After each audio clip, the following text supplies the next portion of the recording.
Hola, ¿cómo están? Soy Gabriela Araya, desde acá, desde Vecinos La Serena, y como siempre saliendo por la señal de Tema Televisión de lunes a domingo a las 22 horas y también por la señal de Radio Monte Carlo, también a las 22 horas de lunes a viernes, justamente después del fútbol. Hoy, como siempre, vecinos, le traemos a ustedes las personas y los personajes de la región que están dentro de la contingencia. Queremos mostrarle hoy día la otra parte de la versión respecto de lo que está ocurriendo en el Teatro Centenario. Está con nosotros hoy día Sebastián Bravo. ¿Cómo está, Sebastián? Hola, Gaby. Bienvenida al programa.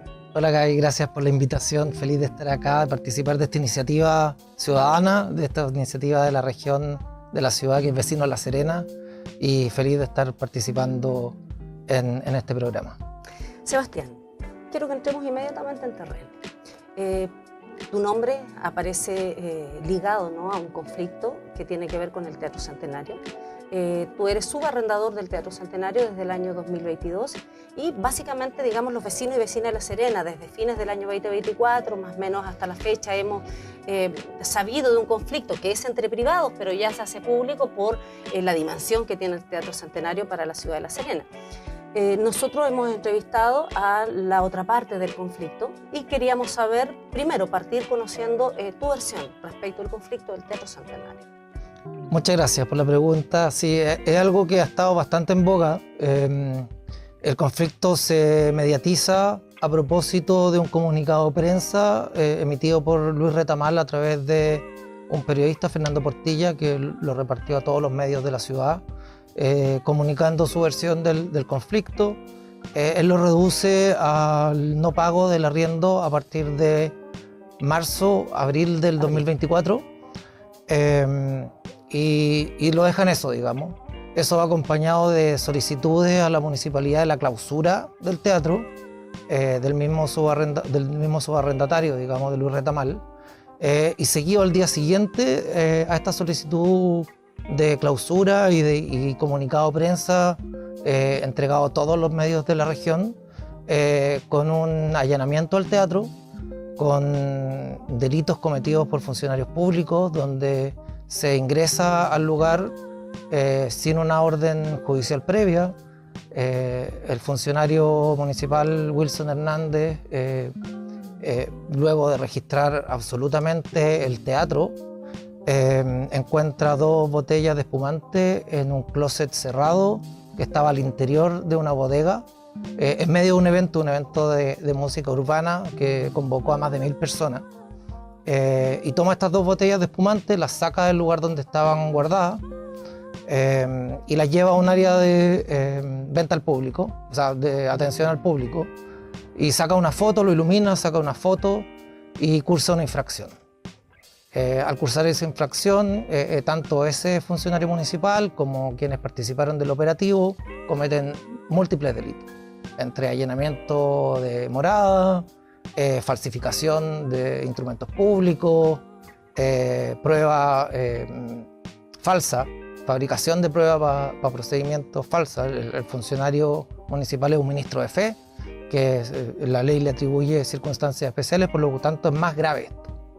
Entonces es un conflicto que no es solo un conflicto entre privados, sino que involucra corrupción municipal, porque ese caso de delincuencia, si no es solo eso, sino también uno tiene que, digamos, ver lo que las cosas también aparentan ser.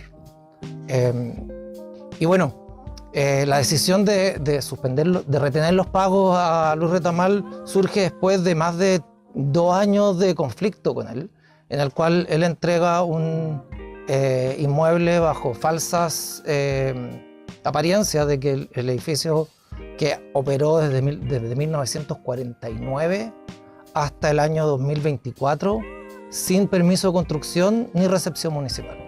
Entonces, esto no solo habla de un conflicto entre privados, sino que habla de un caso de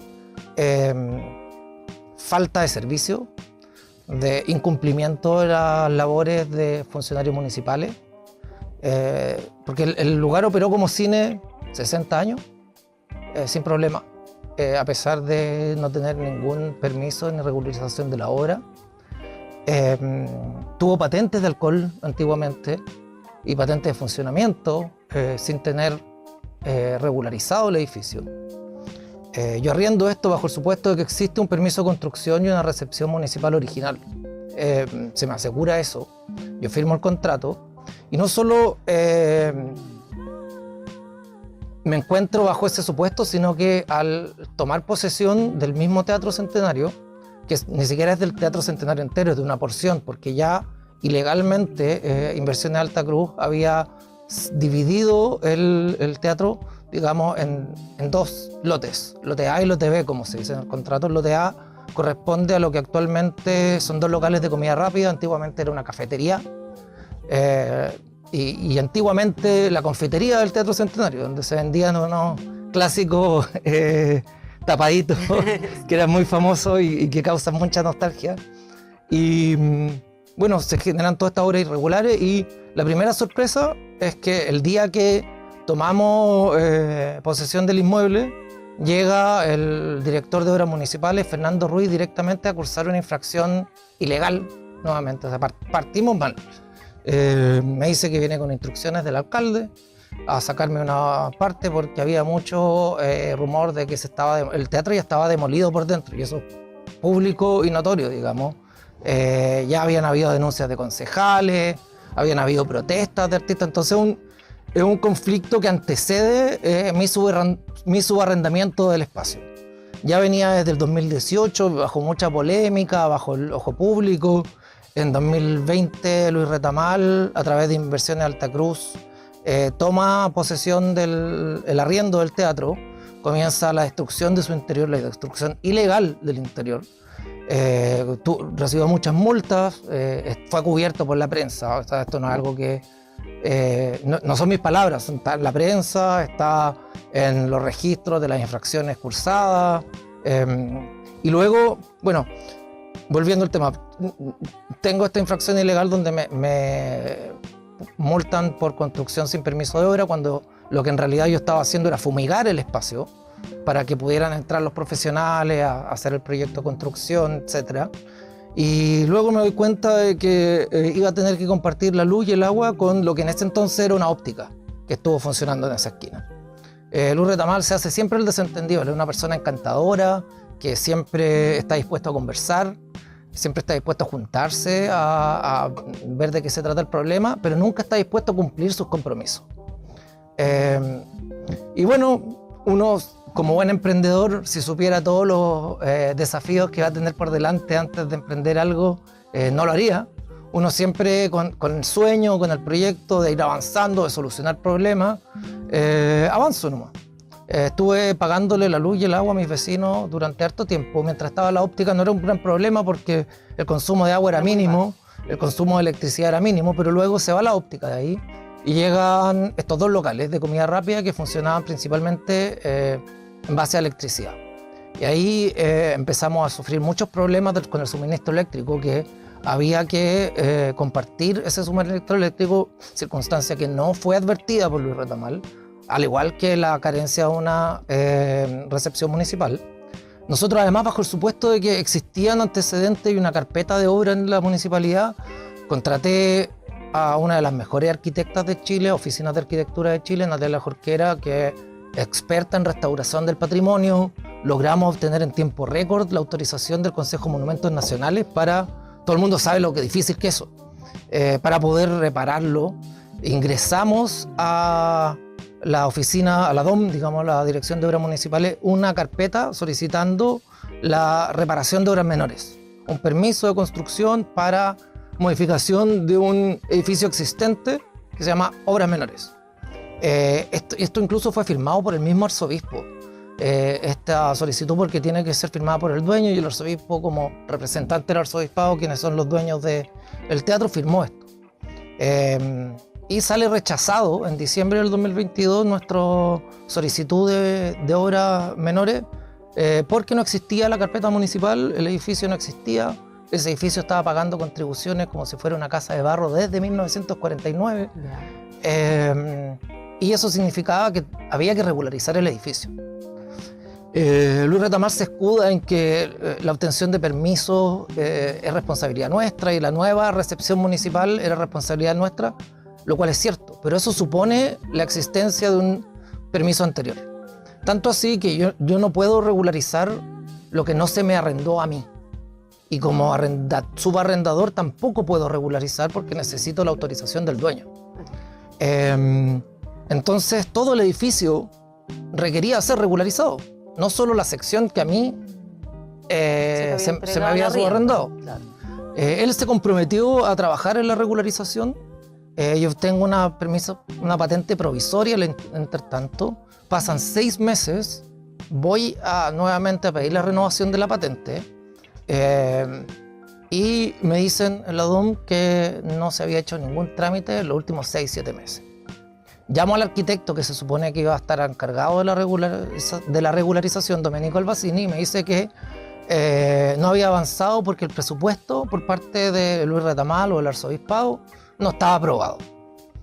Entonces son ya más de un año que yo llevaba sin poder avanzar con mi proyecto, sin poder obtener las patentes que yo en las negociaciones precontractuales le dije: necesito una patente de alcohol porque la venta de cerveza en el lugar es fundamental para el negocio. O sea, una de las razones por las que muchos de nuestros usuarios, de la gente que va, es porque les gusta, porque tomarse una cerveza viendo un show es espectacular. O sea, sobre todo para shows como el metal, el 90% del tiempo, además del inmueble, opera como un restaurante. No opera haciendo eventos. Tenemos una cafetería y un restaurante frente a la plaza.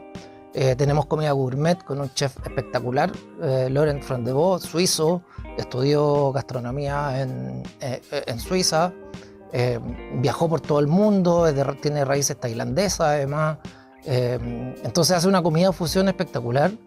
Y obviamente parte de esa oferta complementaria a los servicios gastronómicos debe ser un pisco sour. O sea, tenemos turistas que vienen desde todas partes del mundo, se bajan en los cruceros, quieren ir a tomarse un pisco sour, no puedo venderles pisco sour. Y la patente de alcohol depende de la recepción municipal del edificio. Todavía no logro obtener esa patente. Todo por negligencia y las mentiras de este personaje.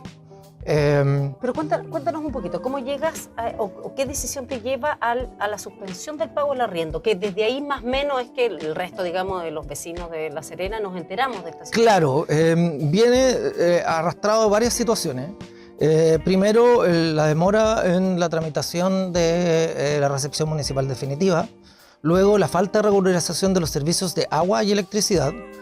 Durante el verano del 2024 sufrimos muchos cortes eléctricos porque estábamos compartiendo la electricidad con estos dos vecinos. La cuenta pasó de salir 150.000 pesos al mes a 1.700.000.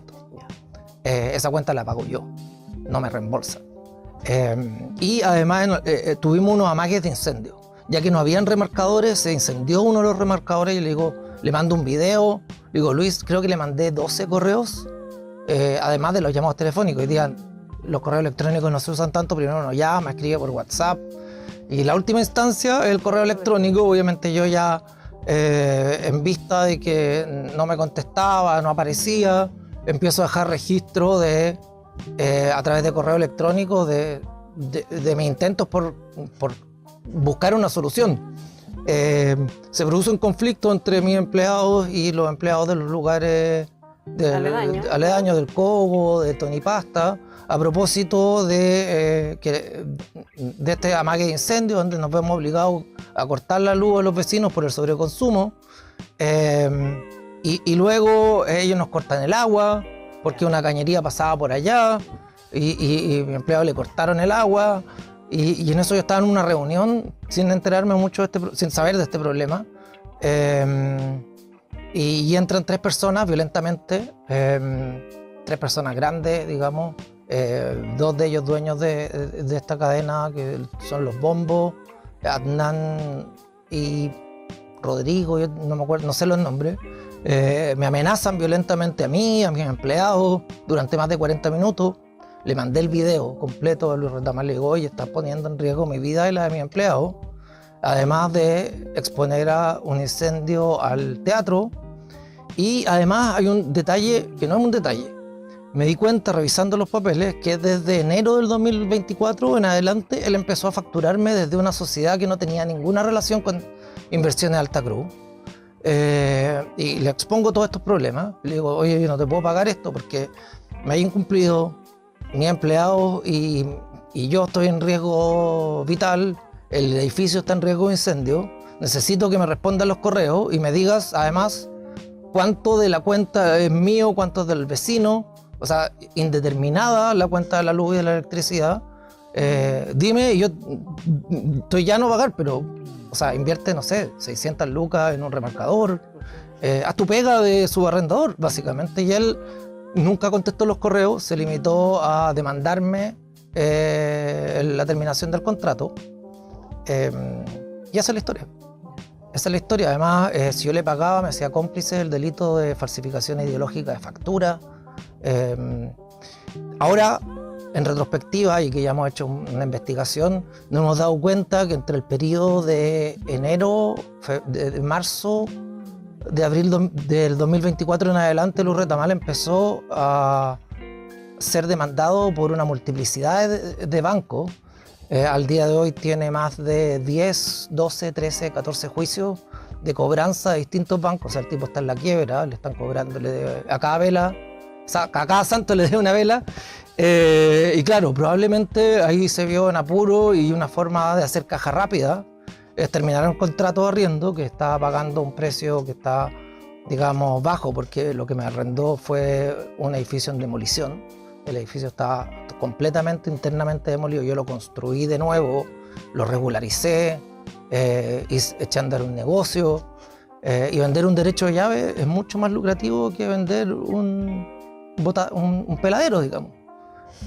Y me imagino que esto es una especulación mía, digamos, dada la información que he recabado hasta el momento. Entonces, luego él interpone este proceso judicial, lo lleva muy mal, o sea, jurídicamente ha hecho una gestión judicial bastante mediocre. De hecho, estamos a abril del 2025 en un juicio sumario de arriendo que todavía no llegamos a la primera audiencia de juicio. O sea, él además lo ha retrasado porque no le conviene ver la prueba. O sea, la prueba es contundente, yo la he compartido públicamente, hay un drive que está abierto al público donde pueden ver todos los correos, todas las facturas, todos los contratos, todos los documentos. Y empezó a sabotear, el sabotaje al proyecto del teatro comienza el día 1 cuando llega Fernando Ruiz a cursarme una infracción improcedente. Y vemos cómo nos han multado al punto de fabricar pruebas, haciendo este montaje, justo el día posterior al comunicado de prensa pidiendo la clausura del Urretamal, y esa es la situación actual. Bien, entonces hoy día tenemos la situación respecto de digamos, el primer arrendatario y el segundo arrendatario, que eres tú, que los dos tienen esta situación judicializada, tú lo demandas a él y él te tiene demandado. Yo además estoy querellado contra él por el delito de estafa. Ya, además existe una querella por el delito de estafa. Para mí era importante, Sebastián, poder contarle a los vecinos y vecinas tu versión respecto del conflicto del Teatro Centenario por la importancia que tiene el teatro. Y ahora quiero salir de aquí y vayamos un poquito más, ¿no?, a la identidad tuya, porque tú eres abogado, tú eres serenense, estudiaste leyes acá en Chile y luego te fuiste al extranjero. Y vuelves del extranjero con esta idea de hacerte cargo de un teatro. Sí. De darle vida a la cultura regional de La Serena. O sea, eso habla de todas maneras, más allá, yo no voy a establecer juicio porque no me corresponde respecto de la situación, pero habla de tu sentido de identidad, de tu cariño, de tu amor por la ciudad y de querer levantar este proyecto que sabemos que no debe ser fácil. ¿Qué es lo que te trae de vuelta? ¿Por qué vuelves a Chile a querer levantar el Teatro Centenario? Claro, yo me fui a los 18 años de La Serena, crecí en esta ciudad, hice mi amigo, mi vida en esta ciudad, siempre quise volver. Mi familia vive acá, mis abuelos se radicaron acá. Cuando yo era muy chico nos vinimos con ellos. Mi familia llegó el año 92 a La Serena, pero hay una historia anterior, digamos, ligada con la región. Y es una región que nos acogió muy bien, donde yo fui muy feliz en mi adolescencia, donde mi familia todavía vive acá. Todos nos fuimos y volvimos, mis dos hermanos también. Y siempre con el sueño de volver. Estudié Derecho en la Universidad de Chile, luego entré a trabajar a una oficina de abogados muy destacada en Santiago, principalmente dedicada a los litigios, un mundo muy intenso, de mucho conflicto, bien confrontacional, y me aburrí un poco de este juego de suma cero, de lo que gano yo, lo que pierdes tú, pelear las peleas de otros, digamos. Y quería construir, siempre tuve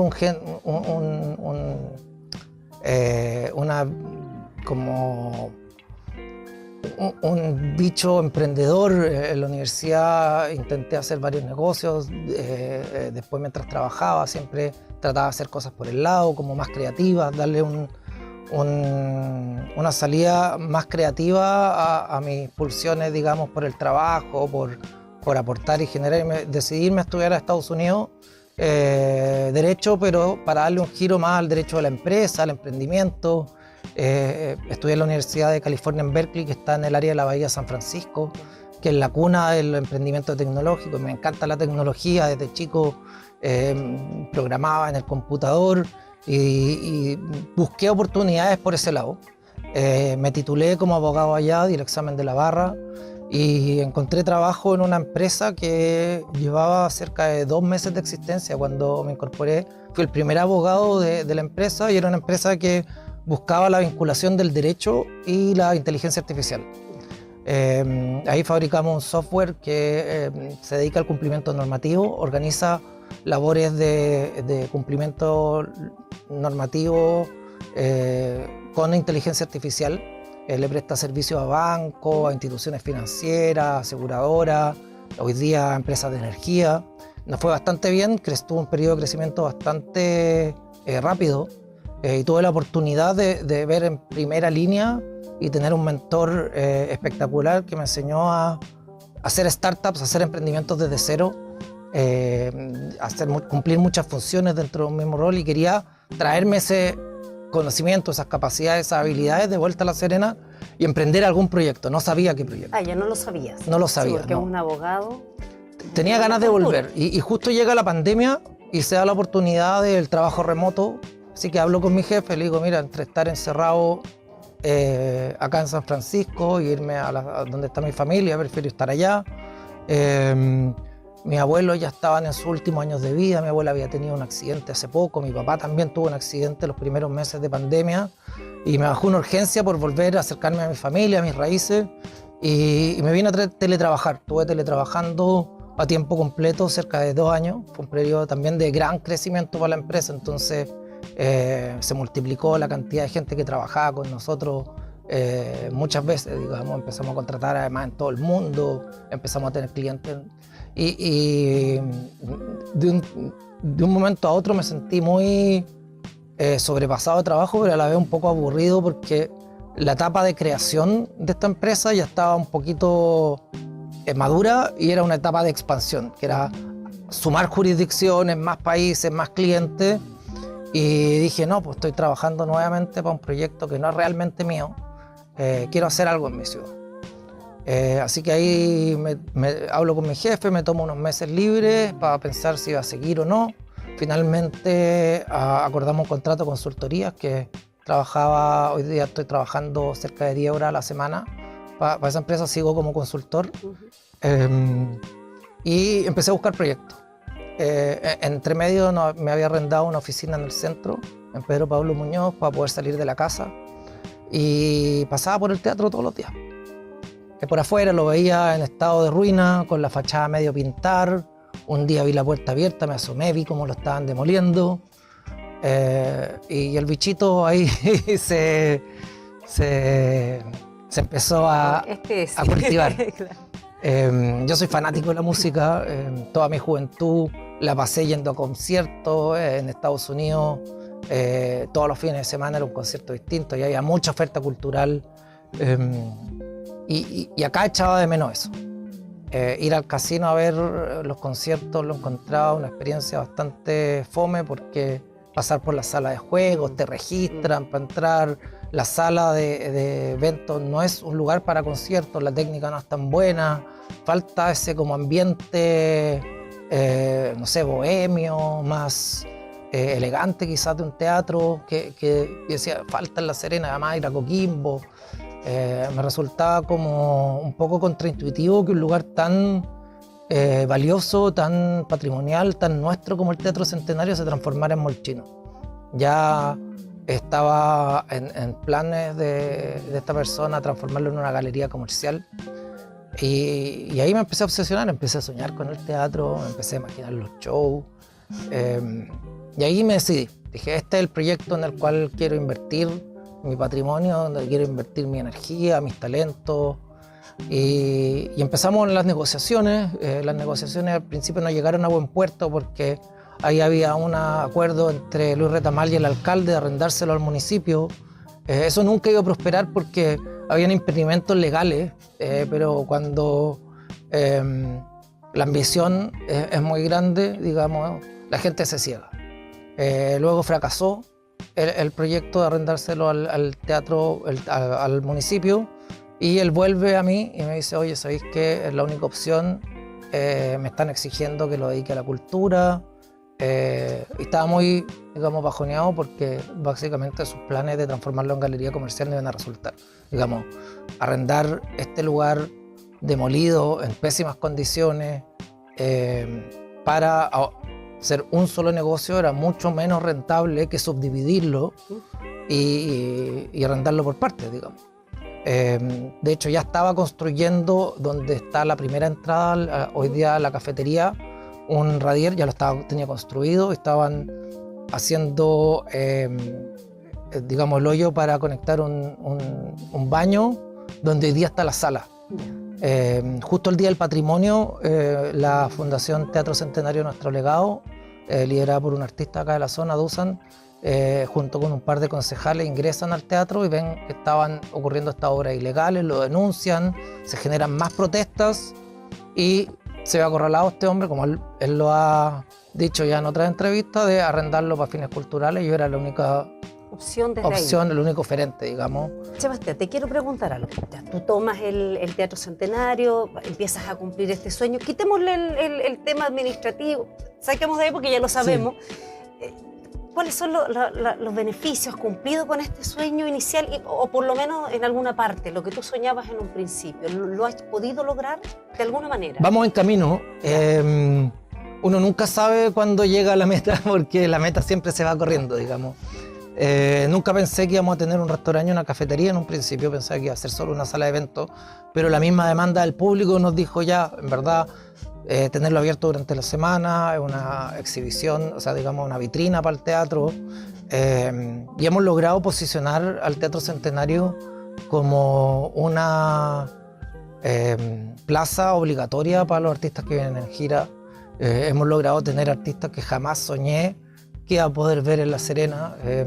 Pronto tenemos a The Exploited, que es una banda de los fundadores, o sea, no fundaron el género punk, pero estuvieron ahí en la primera oleada del punk, que lo escuchaba en mi adolescencia. A los Scatalites, que crearon el ska, fueron los mentores de Bob Marley. Hemos tenido a Pedro Aznar, hemos tenido a grandes, al mismo Mike Patton, Sonata Ártica. Bien, entonces estamos posicionando a la ciudad a un nivel musical que nunca tuvo. O sea, el talento musical en La Serena ha existido siempre. Es una ciudad de músicos, pero como plaza para conciertos, en un lugar que está pensado para conciertos, nunca existió en La Serena. Y eso para mí es un orgullo, y lo que más me llena de felicidad es poder compartir eso con la ciudad. Hay artistas que a mí no me gustan, pero cuando los veo al público corear, emocionante, vale la pena. O sea, ver la emoción de familias que van juntas, uno se contagia de eso, digamos. Uno tiene una placer vicario, en el sentido de que cuando uno ve al resto feliz, uno también se pone feliz. Sebastián, cuéntale a los vecinos y vecinas en este minuto, ¿cuáles serían los, así de forma muy cortita, digamos, cuáles serían los próximos proyectos que tiene, o invitados o artistas que vienen próximamente al Teatro Centenario? Tenemos harto en carpeta. ¿Sí? ya se han anunciado. Bueno, viene Exploited prontamente, estamos explorando más el humor, que es algo que nos piden mucho. Viene Don Carter, por ahí hay algunos anuncios que puedo dar de humor. Viene un concierto que va a ser histórico, que va a ser Los Jaivas acústicos. Va a ser un lindo show. Viene Sonata Ártica. Tenemos los 10 años del Perro Chocolo, que es un concierto familiar. Tenemos proyectos entretenidos, por ejemplo, en mayo vamos a tener el primer Coffee Party, que es un concepto nuevo, que son fiestas sin alcohol en contexto de una cafetería, más sano. Estamos reiniciando el proyecto de las matinés, que son eventos para toda la familia. El año pasado lo hicimos varias veces, esta vez queremos hacerlo una vez al mes, aumentar, digamos, la frecuencia, ojalá todos los sábados tener shows para la familia, donde podemos transformar el centro en un paseo familiar. O sea, parte de la apuesta por el Teatro Centenario es recuperar la ciudad. Tenemos una de las ciudades más lindas del mundo, me refiero al casco histórico, que ha estado muy abandonada. Una de las cosas que más me dio pena al volver fue ver el estado de abandono de la ciudad, cómo se había anquilosado esta ciudad que en algún momento se iba a transformar en Los Ángeles de Sudamérica. Se quedó ahí. De hecho, hoy día en la tarde iba al aeropuerto a buscar a mi señora, y por la subida de 18 de septiembre ahí al Parque Col, dije, está raro el camino. Y de repente caigo en cuenta de que lo habían despejado, habían sacado la basura que se había convertido en basural, y me había acostumbrado a ver el basural al lado del parque. Y había estaba invisible, y verlo limpio fue sorprendente. Sebastián, te quiero dar las gracias por venir hoy al programa y contarnos tu versión del problema, del conflicto, pero también por otra parte agradecerte el que nos muestres lo que es hoy día el Teatro Centenario, que es un lugar, como tú bien lo dices, para la familia y para la cultura acá, volviendo a renacer el casco histórico de la ciudad. Te dejo un minuto con la cámara para que le hable a los vecinos y vecinas, los saludes ahí. Gracias. No, primero que todo, felicitar a Vecinos La Serena por esta iniciativa comunicacional. Faltan más medios, faltan más iniciativas que creen y aporten a la ciudad. La vida nada es fácil. Estamos en una sociedad donde creemos que el éxito y los beneficios del éxito tienen que ser fáciles e inmediatos, y la verdad es que no. Todo toma esfuerzo, hay que trabajar, hay que luchar por las cosas que nosotros queremos, y si valoramos algo tenemos que pelear por eso. Así que los invito a conocer al Teatro Centenario, a comprar tickets, a apoyarnos y también a disfrutar de nuestra ciudad, que de verdad es una de las más lindas del mundo. Muchas gracias, Sebastián. Sebastián Bravo, abogado. Gracias. Hoy día subarrendatario del Teatro Centenario, que nos acompaña acá en Vecinos Gaby Conversa a través de la señal de Vecinos La Serena. También recuerden que pueden encontrar este y otros contenidos todos los días de lunes a domingo por Tema Televisión, y también de lunes a viernes por Radio Monte Carlo. Vecinos y vecinas, que tengan todos ustedes una excelente jornada. Gracias. Gracias.